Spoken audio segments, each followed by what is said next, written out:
দুটি গ্রন্থ জীবনে একবার পড়বেন।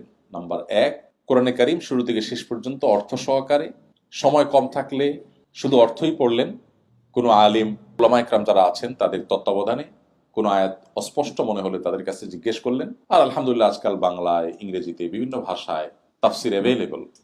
সুতরাং একেবারে অথেন্টিক যে তাফসির গ্রন্থ আছে সেগুলোর সহযোগিতা নিয়ে পুরো কোরআন একবার শুরু থেকে শেষ পর্যন্ত যদি আমরা পড়ি, সেই সাথে আরেকটি গ্রন্থ আমি পড়তে বলবো, সেটা হলো নবী করিম সাল্লাল্লাহু আলাইহি ওয়াসাল্লামের একটা সিরাত গ্রন্থ বা তার একটা কমপ্লিট জীবনী, শুরু থেকে শেষ পর্যন্ত পূর্ণাঙ্গ একটা জীবনী গ্রন্থ। এই দুটি যদি আপনি পড়ে শেষ করেন নির্মোহভাবে, আমি বিভিন্ন জায়গায় বলি, আমি আল্লাহর উপর ভরসা রেখে আপনাকে এই গ্যারান্টি দিতে পারি, আপনি নিজেকে ইমানদার হিসাবে, মুসলমান হিসাবে, অন্য এক জগতের মুসলমান হিসাবে, আপনি মুসলিম হিসাবে আপনি অনুভব করবেন। আপনার ইমানের মিটার এত উপরে যাবে যে আপনি অনুভব করবেন ইসলামটা। আমরা অনেকেই ইসলাম পালন করি, বাট এটা আমাদের অনেকটা বোঝার মতো হয়ে গেছে।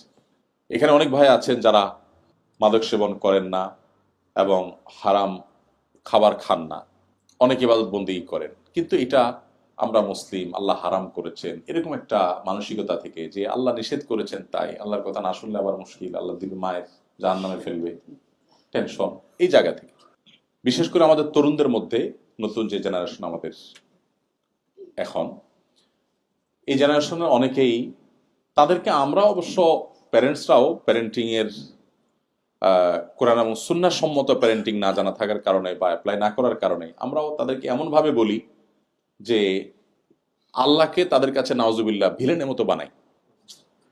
ছোট ছোট বাচ্চারা কিছু করতে গেলে এটা করা যাবে না, আল্লাহ হারাম করেছেন, আল্লাহ গুনাহ দিবেন, ওইটা করা যাবে না, আল্লাহ গুনাহ দিবেন, ওইটা করা যাবে না, তখন বাচ্চা মনে করে যে এর সব কাজে ডিস্টার্ব তো করতেছেন নাউজুবিল্লাহ আল্লাহ।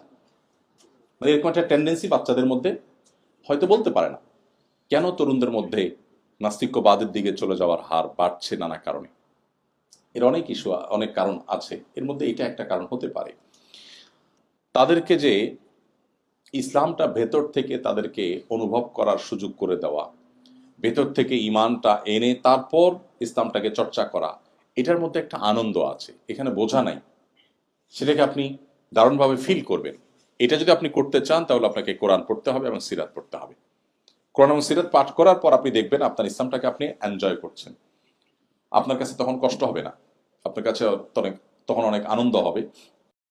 আস সুন্নাহ ফাউন্ডেশন, উম্মার স্বার্থে সুন্নাহর সাথে।